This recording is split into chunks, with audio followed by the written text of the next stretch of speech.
megalayapost.news.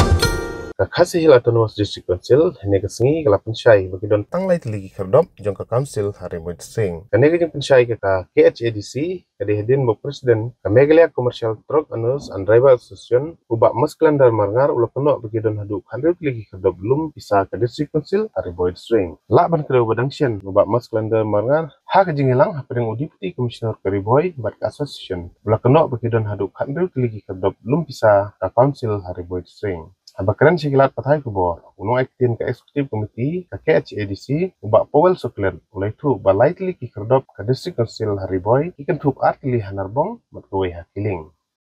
Nyak trok mo,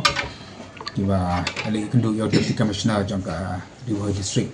Akaba kila kendo baka District Council kadan duduk kan duduk teli, mo kita kit ani kecekit kiba belum bisa ni trok tenre kat kumki records kiba dan nak council kejongi apa District Council apa Hariboy District kita tanglai teli kini kita tolgi kawe kedi jangka revenue kedi kawe jangka tribal kini kita arteli ha narbang bar kawe kita pat apa kini tekalong ke babak kala mo bagi sengi atau kecukendo ba kini ki ka District Council dan duduk kat duduk teli kiki ke nyempiat kita ki kan teli kedi kejongdo te mereka ai ka ba nak lan jongi ki dong tanglai kelihi ni gigit bakini kini kimde ki bangla bu thamai daka kans daga ni isi ke joni kide ki blada nadu ki por